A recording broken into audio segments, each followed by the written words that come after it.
kasih yang tidak dapat kami dapatkan dari siapapun juga. Dan saat inilah Tuhan yang kami bersuka cita merayakan hari kebangkitan, kemenangan Tuhan mengalahkan maut, dan kemenangan-Mu yang membawa kami menjadi pemenang. Kesempatan yang baik ini, hati kami terbuka untuk firman. Mari sampai dari hati-Mu kami siap mendengarkan-Mu. Dalam nama Tuhan Yesus kami berdoa. Haleluya. Amin. Puji Tuhan. Silakan saudara duduk. Halo Bapak Ibu. Selamat Paskah. Tuhan memberkati kita semua. Panitia memberikan tema dan nats yang terambil dari 1 Korintus pasal yang ke-15 ayatnya yang ke-54b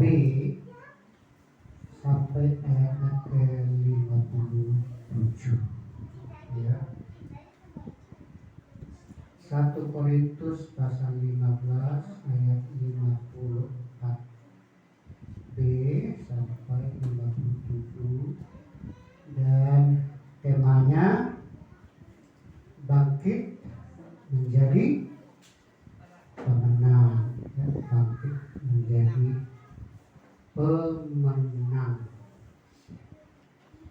Saudara-saudaraku yang dikasihi Tuhan, pada Jumat lalu kita telah memperingati hari kematian Tuhan Yesus, di mana telah digambarkan yaitu domba-domba yang dikorbankan, dan domba itu harus memiliki syarat tidak bercacat celah.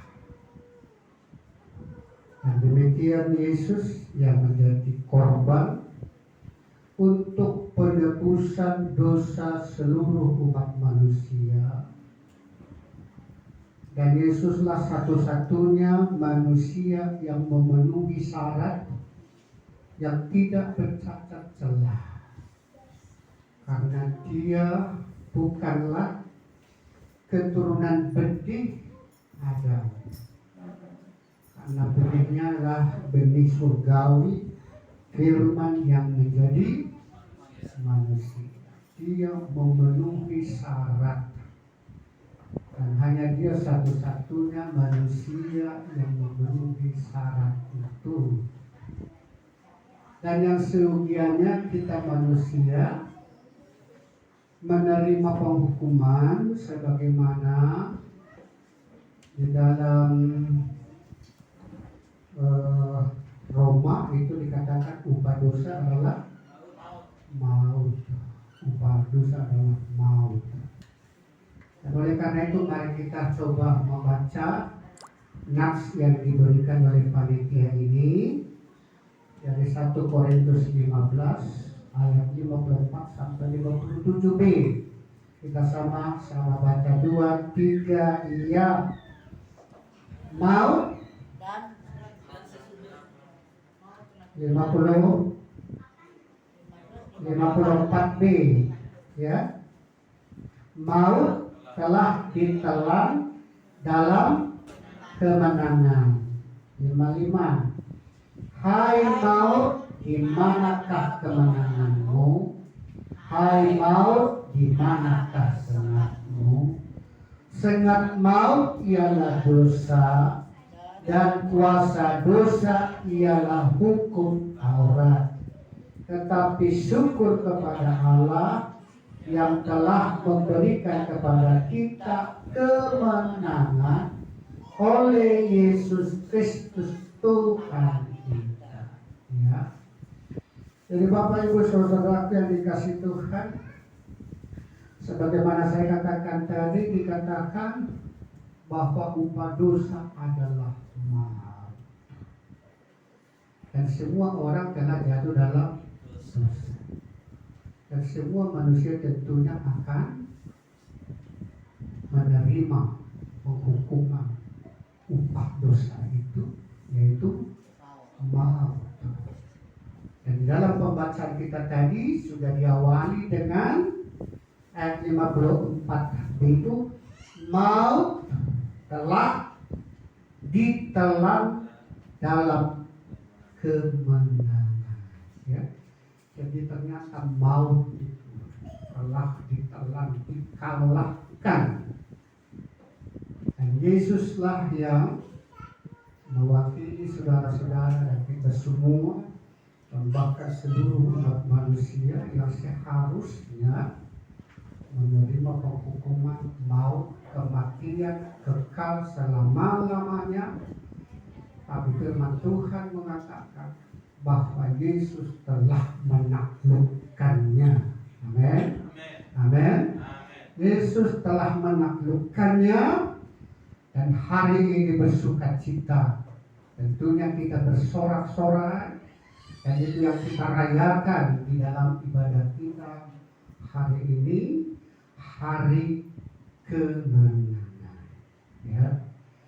Dan Bapak Ibu saudara-saudara yang dikasih Tuhan, kalau kita lihat di dalam ayatnya yang ke-55, hai maut, di manakah kemenanganmu? Jadi kita juga nanti bisa menantang, ya. Hai maut, di manakah kemenanganmu? Gitu ya. Dan ayat yang ke-56-nya dikatakan, sengat maut ialah dosa, dan kuasa dosa ialah hukum Taurat.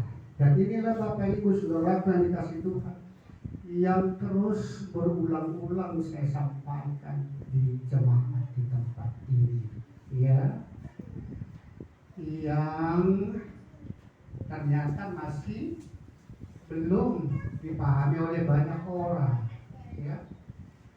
Coba kita lihat itu, pelan-pelan kita baca di situ, ya, ayat 56. Sengat maut ialah dosa, dan kuasa dosa ialah hukum Taurat. Gitu ya. Kuasa dosa ialah hukum Taurat. Dan sengatnya, kita tahu apa yang punya sengat, ya, tawon, gitu ya, lebah. Sengat berarti senjata, alat, ya. Jadi alatnya maut itu, alatnya kematian kekal itu adalah dosa, ya. Pada hari Jumat kemarin sudah saya katakan bahwa dosa bukan sekedar perilaku, bukan sekedar perbuatan, tetapi itu adalah status kita. Dan status ini menjadi alatnya.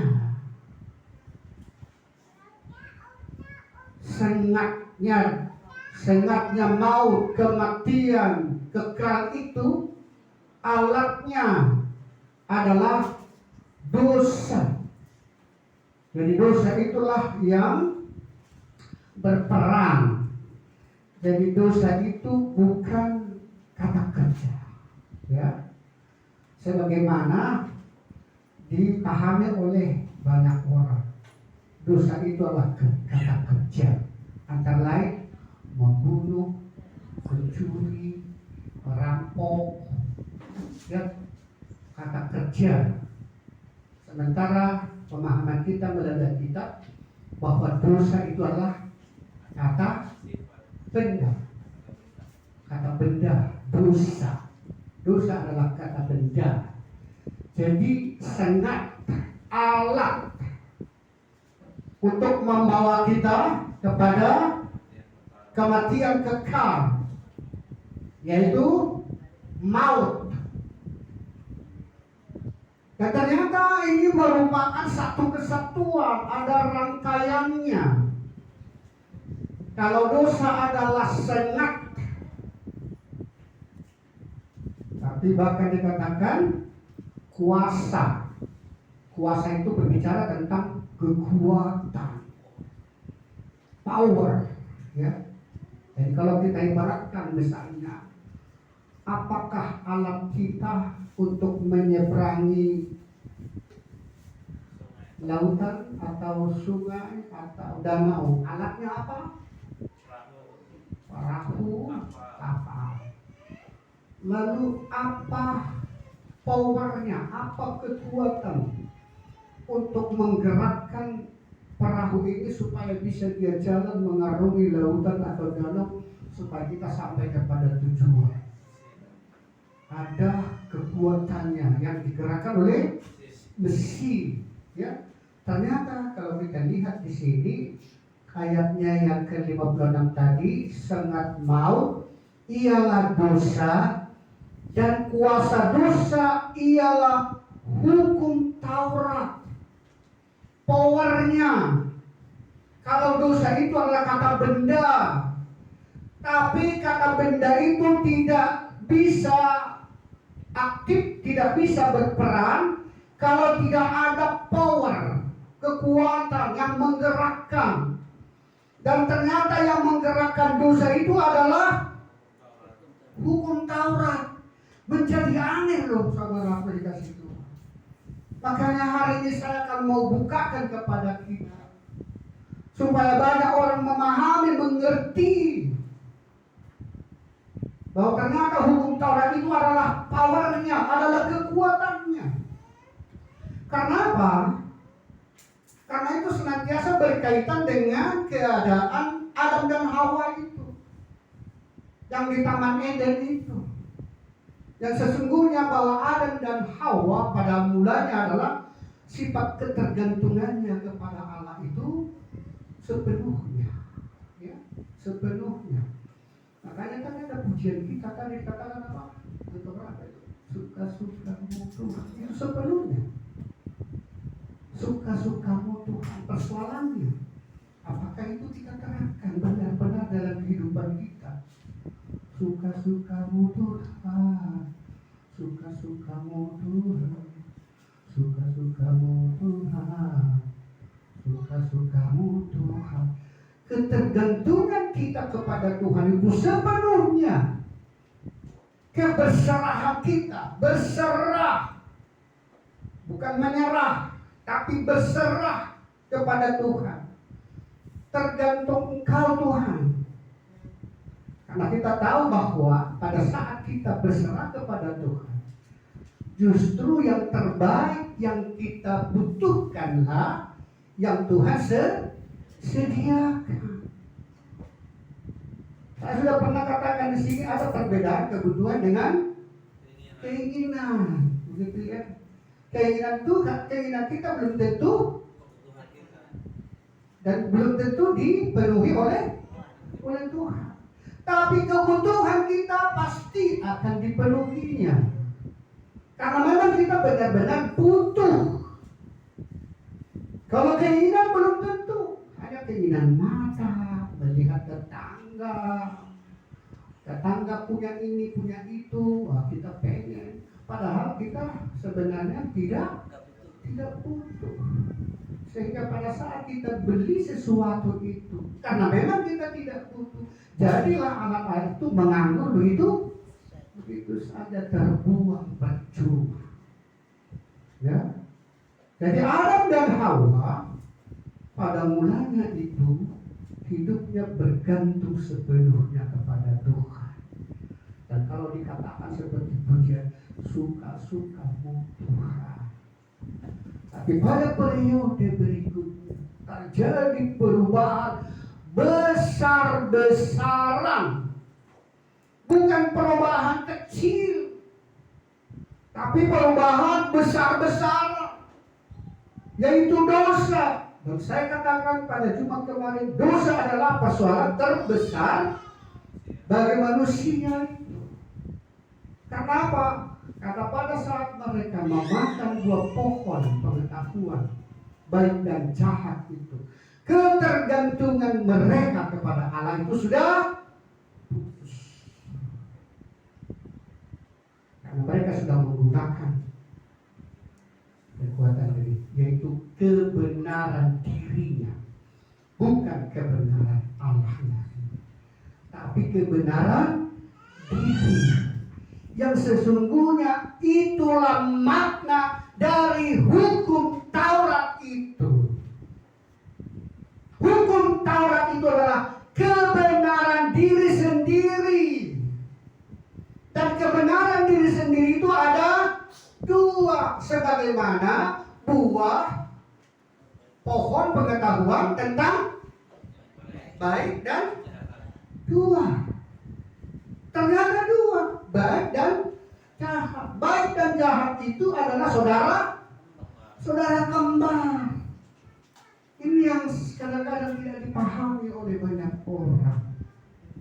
Ya, kebenaran diri sendiri adalah baik dan jahat, yaitu kebenaran yang bersumber dari dirinya, sehingga tidak berlaku lagi pujian yang tadi suka-sukamu tuh. Ntar dulu, gak boleh begitu.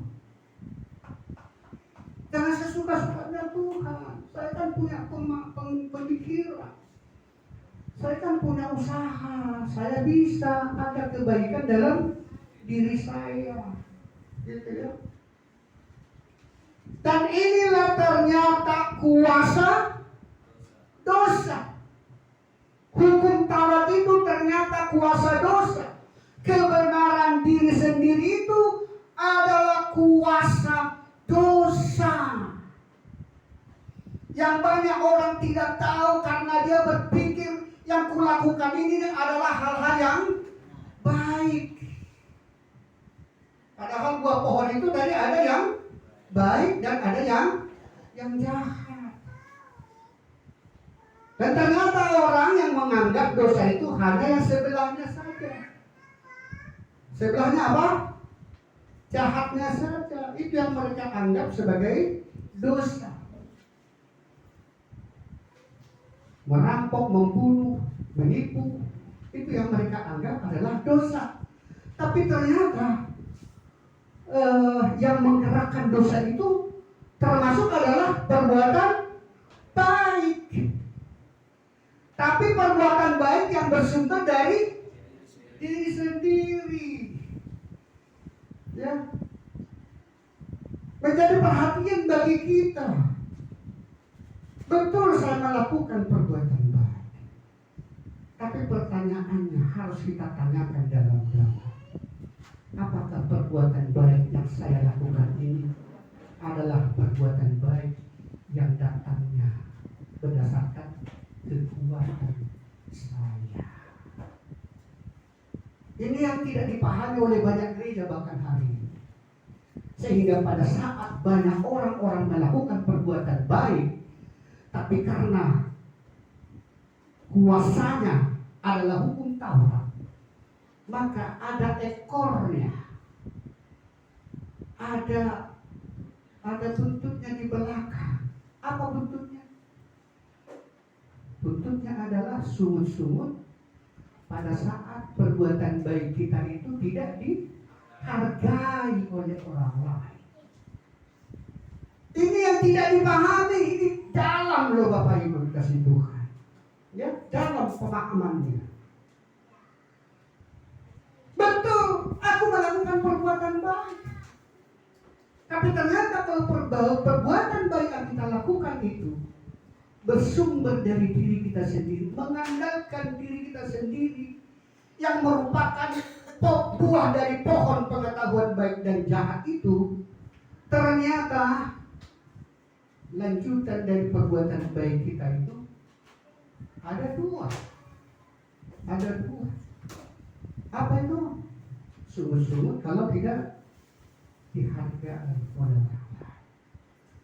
Dan satu lagi apa?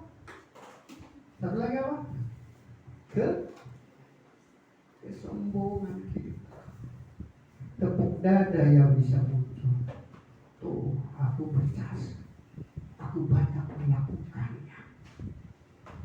Dan kalau dipuji orang dia justru semakin kembang kempislah apa? Hidup kita ini kembang kempis. Kalau tidak dihargai, maka kepala kita akan mengkerut. Itu satu kesatuan. Maka mengkerut dan agak dulu ya. Ditekuk gitu lah istilahnya. Tapi pada saat dipuji, maka dada membusung dan hidung kembang kempis. Dan saudara yang dikasih Tuhan, firman Tuhan mengajar kita untuk tidak berdasarkan seperti itu. Tidak terhambat kita melakukan banyak aktivitas. Tetapi janganlah dasarnya adalah kebenaran diri sendiri. Jangan lagi hukum Taurat dasarnya. Karena hukum Taurat itu adalah kebenaran diri sendiri. Itu makanya Yesus menggenapinya semuanya. Supaya kita sekarang hidup berdasarkan kasih karunia yang terus melimpah kita terima, meluap-luap ini, maka mengalirlah kebaikan kemurahan itu yang telah kita alami dan menjalar kepada orang lain. Ya. Dan inilah dasarnya sebagaimana kita rayakan hari ini, di mana Yesus bangkit mengalahkan maut dan menang, maka demikianlah kita yang percaya kepadanya, kita bangkit dan menjadi pemenang. Ya. Berbicara tentang pemenang, kalau muncul seseorang menjadi pemenang, berarti ada prosesnya. Benar? Ada prosesnya. Tentu orang menjadi pemenang melalui tahapan-tahapan prosesnya. Yaitu apa? Tantangan, masalah. Ya seperti petinju. Nggak pernah seorang petinju mukul angin saja. Nggak ada lawannya. Nggak pernah dia menjadi pemenang. Tapi harus ada lawannya. Dan bahkan kalau seorang petinju yang menang terlalu gampang, dia nggak puas.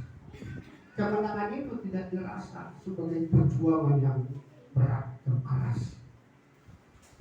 Berarti sama seperti itu Bapak Ibu Saudara dikasih Tuhan. Menjadi seorang pemenang, bahkan kita dikatakan lebih daripada pemenang. Berarti ada tantangan, ada persoalan, ada masalah, ada problema yang kita hadapi.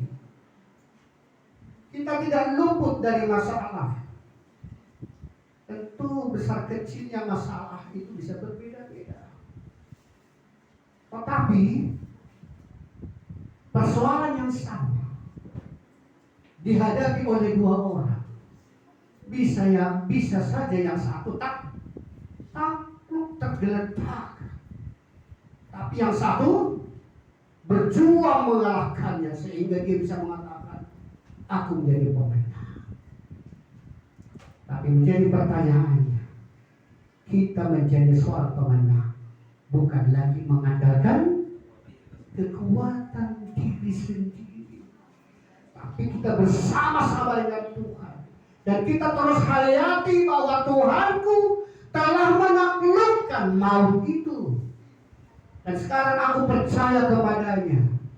Maka segala perkara dapat kutanggung di dalam Dia yang memberikan kekuatan kepadaku. Persoalan apa yang saudara-saudara hadapi, anggaplah itu sebagai apa itu? Partner ya, latihan. Jadi jangan kita langsung bersungut-sungut karena ada masalah kita, ada persoalan hidup kita, masalah pekerjaan, masalah keuangan, masalah kesehatan kita. Tetapi mari kita bersama-sama dengan Tuhan dan bahkan imani bahwa segala persoalan, segala perkara dapat aku atasi, dapat aku hadapi, di mana Yesus memberikan kekuatan kepada aku. Jadi persoalan tantangan itu adalah sebagai latihan kita untuk kita naik ke jenjang lebih tinggi. Latihan. Orang yang bertinju itu meminta, sharelah pada partner saya yang kira-kira seimbang dengan bakal yang dilawan nanti. Jangan yang kampungan, harus yang kelas. Jangan terampil mirip lah kekuatannya dengan bakal lawan saya. Jadi dia menginginkan yang masalahnya lebih besar. Tentu kita juga sama seperti itu. Kita melatih diri menghadapi masalah. Apa persoalan kita? Kita inventarisir. Oh, ini persoalannya, ini masalahnya. Saya akan tingkatkan bersama Yesus. Aku dapat melakukan segala perkara. Dan kita berarti dilatih menghadapi masalah, menghadapi tantangan, menghadapi rintangan.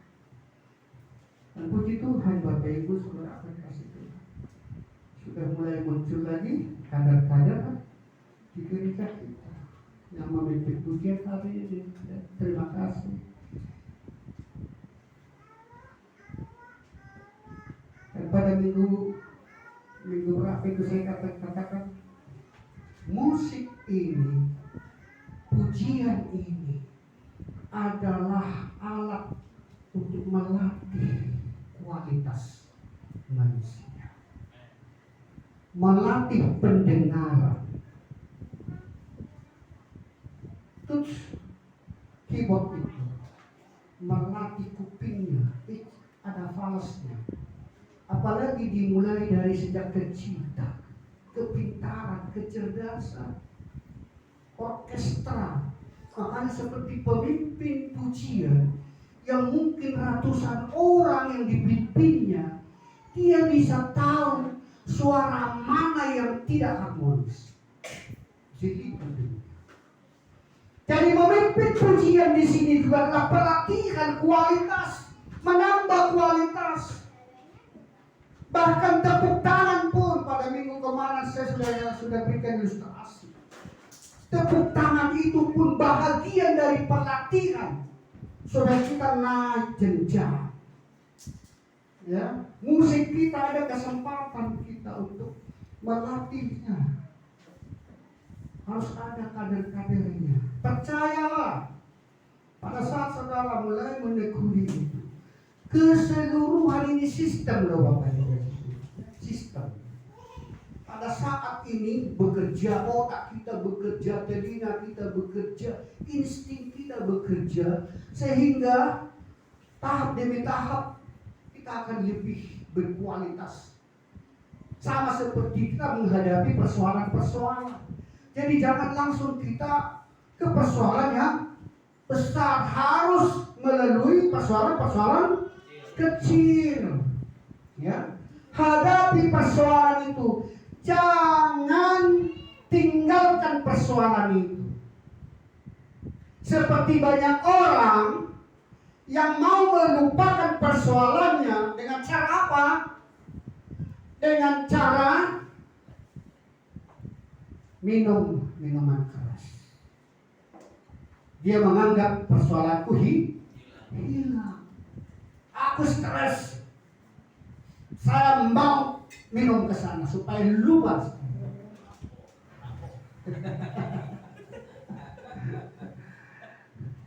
Ada di sini lah. Mereka menganggap supaya dia melepaskan diri dari problemanya,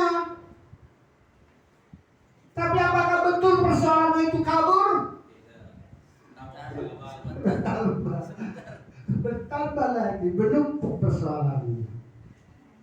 Ya, dari persoalan itu harus kita hadapi bersama Yesus, lakukan perkara besar. Amin. Mulai latih di sini, latih sehingga kita. Dan sebagaimana judulnya ini, jadikanlah ini menjadi awal kebangkitan untuk mencapai kemenangan. Bangkit menjadi pemenang. Kita memenangkan semuanya. Memenangkan terus kan banyak itu pecet-pecetannya kan. Saya masih banyak belum memenangkan HP. Saya pencet jadi lari. Ya, saya pencet jadi mau lari. Mendaftar orang aja pun saya sering jadi lari karena lain HP, lain caranya. Yang mendaftarkan orang yang ini ada peta-petanya saya belum mengerti cara masukkannya. Tapi sedikit demi sedikit bertambahlah pengetahuan kita. Pernah tahu live chat? Live chat. Kalau ada siaran, kan kita bisa komentari live chat. Oh, selalu misalnya bisa dibaca oleh orang itu. Ya. Saya membaca orang live chatnya bisa berulang-ulang dengan kalimat yang sama, sehingga bisa cepat. Saya berpikir bagaimana caranya orang itu kalau menuliskan live chatnya itu ya bisa saya kirim, tapi mau mengulang lagi saya harus ketik lagi, kirim lagi, mengulang lagi saya ketik lagi, kirim lagi. Tapi ternyata orang itu cepat banget, bisa beruntun. Bagaimana caranya? Begitu kan? Ya, akhirnya saya ada tanya orang. Saya sudah tahu. Ini harus dipencet touch kiri sehingga dia ada warna biru, lalu pencet touch kanan, ada muncul kopi, gitu kan? Ya sehingga saya bisa kirim, saya suka-suka saya mau kirim lagi, beri lagi, ya. Berarti sebuah pengetahuan. Saya usia kepala 6 ya kadang-kadang orang nggak usah lah pikir begitu. Hal-hal yang berguna, tidak ada batasan umur. Tidak ada batasan umur untuk hal-hal yang berguna, hal-hal yang bermanfaat, termasuk musik juga hari ini. Tadi Pak Edison sudah menunjukkan kepiawaiannya, ya. Sudah ada di gereja kita Uta, ya. Uta liku.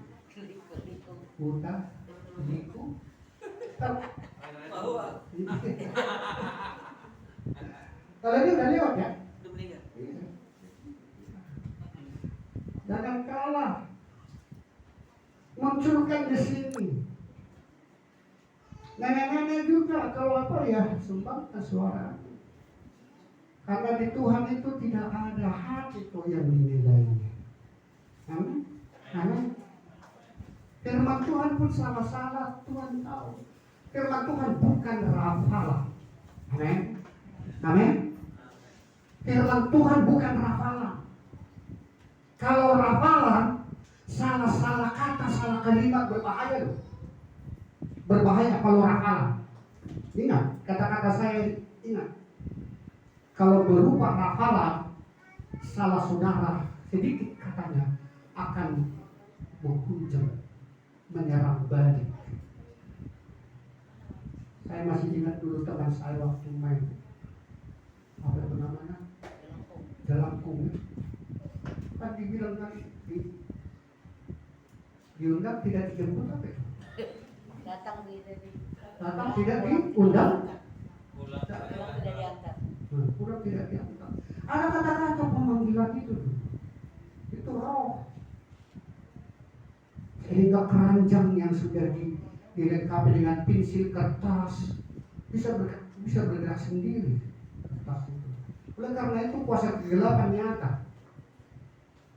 Kuasa kegelapan itu nyata Bapak Ibu Saudara.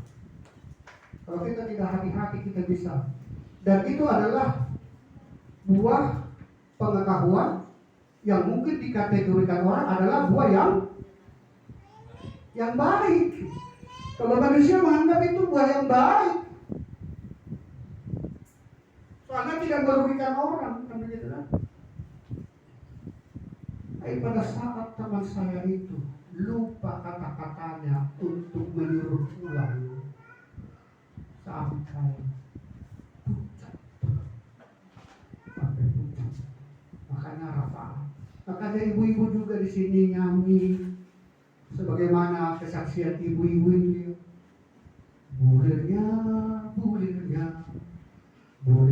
sungguh hebat. Gitu. Datang orang mengatakan bukan bulirnya, bulirnya aja saya sudah sembuh. Ya, bulirnya aja aku sudah sembuh. Kata. Pada saat kita bilang bulirnya, Tuhan tahu nggak bahwa maksud kita adalah belum tahu. Macam-macam tergantung daerah-daerahnya. Kalau di kampung kami karena ada nama orang si Binur, dan lagi binurnya.